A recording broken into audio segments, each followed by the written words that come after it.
Penn State, Notre Dame. This was one that was incredibly close, almost got overtime in this one. It was a battle. And I think it kind of came down to the fact that Aller made more mistakes. Yeah, he made the crucial. We talked about it there too. And what's interesting here is Will Howard. Again, same thing. Notre Dame had not Will Howard. Sorry, Riley Leonard had more mistakes. He had more turnovers. But again, they happened in kind of in that middle part of the field. Yeah, they had to. Penn State had to drive, and they did after one turnover. They didn't after the other. But where Aller's interception happened was just too crucial to overcome, right? And I kind of wonder if, and that was a bad throw. It was a bad decision by him. He knew it as soon as he let it go. I almost wonder if, James Franklin should have just gone to overtime there, or maybe run like a draw play or a screen or something. We saw Ohio State run a screen really effectively at the end of a half. I almost wonder if you should have just seen what you could get on that first play. And if something popped loose, then great. You kind of go for it. But with 30 seconds left, I don't know. I'm certainly he'll second guess his decision to kind of go for it there with a quarterback that's pretty mistake prone. I thought Aller was pretty bad all night. Like I thought he was underthrowing guys. That's the thing. I get trusting your quarterback, and I think that Aller has proven over the course of his career, right, that he is trustworthy. But this was not a great night for him, and so I almost think that needed to be what you took into consideration as opposed to his entire body of work, if that makes sense. And I feel like that's where he was making that decision was based on his entire body of work. I trust him.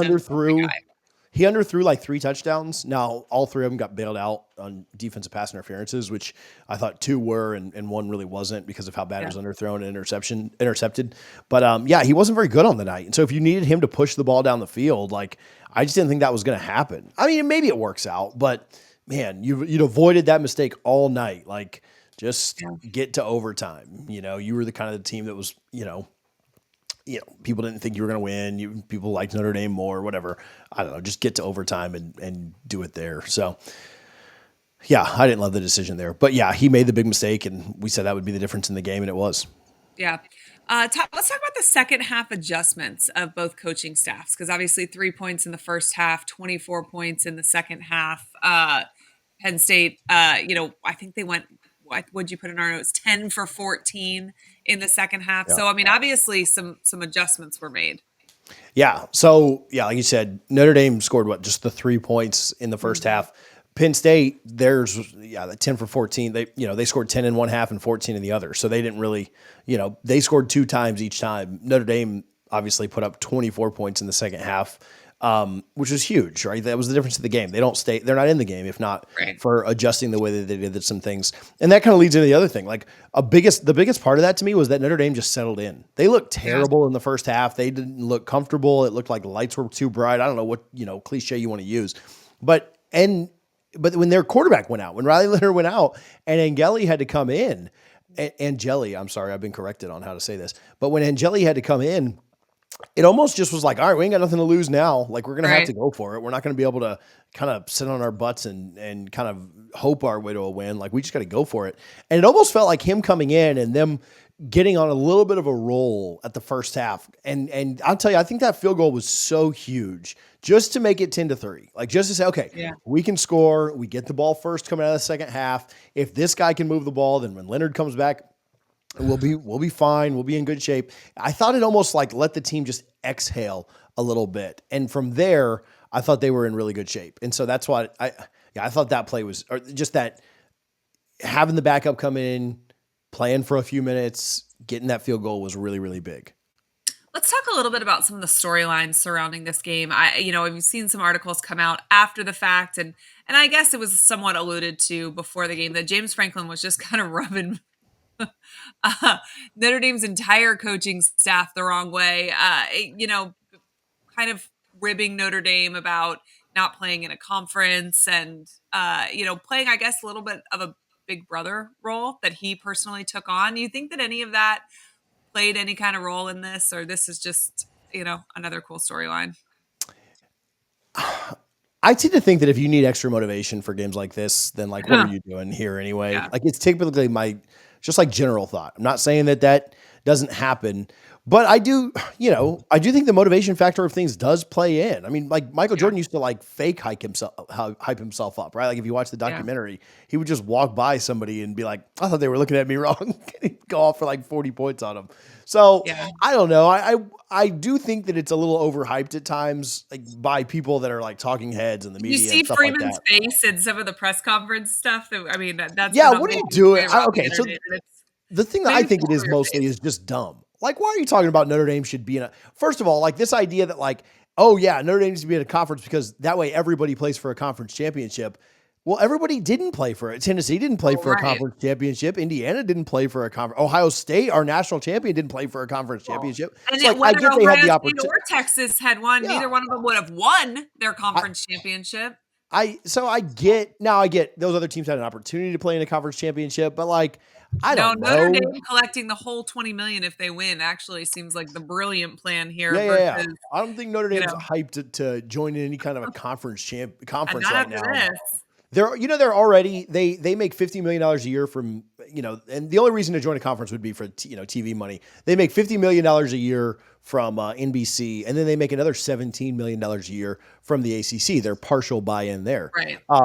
which is more than They're already making more than everyone More else. than Like that's everybody more else. than any SEC team. That's more than any Big Ten team. Now some of the SEC and Big Ten stuff is supposed to rise, and when it does, I'm sure Notre Dame will say NBC, we need a little bit more, to like Right. to stay ahead. Right. So you're already making more money, and then you don't have to split your $20 million with everybody else. Yeah, I I read I that if think they're Ohio fine. State wins, they make like 1.1 million and then the rest of it goes in the pot that gets split with the Big Evenly. 10. Like, Yep. whew, Yeah, yeah, they get a little bump for like travel, like because it does right. cost them It money to costs. be Yeah, heck in the yeah. And you're going to championship. be But it's not housing like your team for 5 days and yeah, it's not much. It's not enough. It's not enough to matter, right? Like right. even if they didn't get that little bump, I mean, travel is travel. Like it's not, Right. who cares? But yeah, I don't think Notre Dame's hyped to join a conference anytime soon here.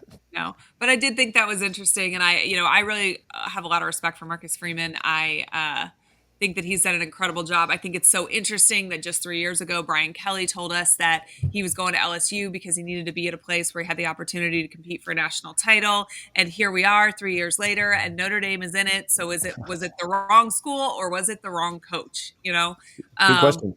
but I do. I was his faces have just amused me all week long. Truly, all the Notre Dame staff, like if you've seen interviews, that just like all of them seem like they're so over the questions and the comments. But it was a little bit of vindication for Freeman. I feel like he is not the little brother. Notre Dame hasn't typically been a program that people root for, right? But they Most people root are for anti Marcus Notre Dame. Freeman. Yeah, Yeah, but he makes them likable. he He makes is. them like He's he like relatable Notre and Dame is kind likable. of like it's not an exact comparison, but kind of like one of those brands because they've had so much success. Their fans are so they know, they're like the Yankees. They're like those big time, Listen, the it is every Cowboys. Catholic mother's Yeah, dream for their child to play football for Notre but Dame, but he makes I them understand. He he likes makes them them likable and yeah, fun. yeah. Most And people don't like and Notre Dame. not even just Yeah, likable, but also relatable. And I think that that's always been a little bit of Notre Dame's problem as well, is that they don't seem as relatable as these big state schools, yeah, for that sure. kids are, it's a private school. It's a bajillion, wealthy boosters and alumni. And it just seems almost like this elite club that maybe the average person can't get into kind of thing. And I don't feel like he makes it feel like that at all. Marcus Freeman Yeah. makes it feel like Notre Dame football is for everyone. And I do think that there's a lot of people rooting for them that maybe were like, maybe it's that I didn't actually not like Notre Dame. It's that I didn't actually like the coaches that they've hired in the last, several go rounds. Maybe. But I don't know. I'm excited. Thanks so much for watching this clip from our live show of a peek inside SEC football. If you enjoyed this content and would like to support, we'd love to have you subscribe. We are live every Sunday evening, and we'll be back for another episode soon.